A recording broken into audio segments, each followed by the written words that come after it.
all the volatility and some fear in the market, one of the things that we look at is this fear and greed index, folks, and it goes from 1 to 100, 1 being an awful lot of fear, 100 being an awful lot of greed. We got down to a 6 to begin the week. Right. I mean, that triggered on Wednesday near the market lows and rebounded to 12 by the end of the week. But it does really illustrate the level of angst that people have been feeling in the investment markets, not just in the fixed income markets, but also in the equity markets. And I guess one bright spot of this week was that the S&P 500 almost entered bear market territory on Thursday, but a strong close and a very strong close to the end of the week basically got us out of that. And to explain almost entering bear market, generally considered a bear market when it is in more than 20% decline from peak to trough. 19.9% it got, and you think maybe the computers kicked in and started buying. But folks, the world's changed, right? I mean, we've gone through a lot of these different situations. Obviously, we had the pandemic most recently, which obviously changed the investing world. But the most significant thing that we have seen in recent memory, of course, is the Federal Reserve changing policy to the most generous that they've ever been to trying to take the punch bowl away. Absolutely. I mean, the Fed has telegraphed 2 more 50 basis point rate hikes in the coming meetings. That would basically be playing catch up with what the bond market has already done, which is one of the reasons why we contend that perhaps the bond market is overdoing it a bit, because the Fed will ultimately focus on data, and we are seeing signs of a slowing economy, reductions in earnings estimates and the like. So the effect of the higher rates is clearly slowing growth. Okay, and so let's talk about the markets doing what they're doing, particularly the bond markets versus the Federal Reserve. So, of course, the markets trade on their own based on a number of factors. The Federal Reserve is really trying to play catch up to what the bond market has done. So the interest rates have spiked faster than the Fed has responded. Of course, the Fed spoke last week and said a 50 basis point hike was in the works, as well as 2 more down the road.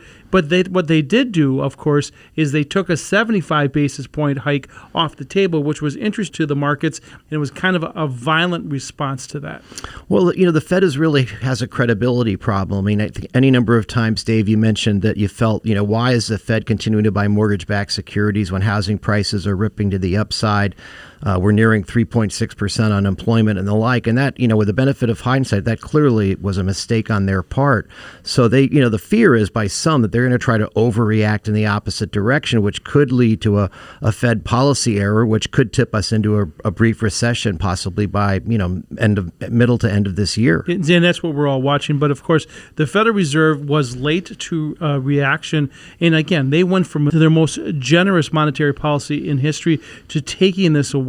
Now, those conditions that they put forward, Derek, were not supposed to be permanent, but folks who have been investing, particularly over the last decade, are going to have what's called recency bias, and just remember that all of this free money was flowing, and that is going to change. And the reason why it's going to change is because inflation is deeper and stronger than what we expected. And the elements of inflation that we track the most, owner equivalent rent and wage growth, continue to be moving higher. And those tend to be sticky on the upside. In other words, they tend to persist for a period of time, while some of the goods-related inflation that we've seen, spikes in the prices of used cars, new cars, aluminum, copper, lumber, those sorts of things, they seem to have rolled over to some degree, but are still at much higher levels than they were a year ago. And just the last point I want to get to, of course, is that Fed Chair Powell did speak this week, and he did say something that, we've thought before, but he actually articulated it. Yeah, on Thursday afternoon, after market close, he said something that you would have thought might have triggered a sell-off on Friday, but the fact that we rallied on this, I thought was sort of positive. I mean, he basically said that inflation is just too high here in the United States. He said that their tools for taming inflation are focused only on demand, but supply is a big part of the story. And I think that's one of the reasons the Fed held to that transitory argument for so long. They thought those supply chain bottlenecks will resolve themselves and lead to peak inflation. It just took longer than the Fed expected, and now they've got a tougher fight. They have a tougher fight for sure, and I certainly am not letting them off the hot seat. But if you're hearing this, Danny, and you're listening to the show, there are things that you can do to mitigate some of this pain, and now is the time to do it.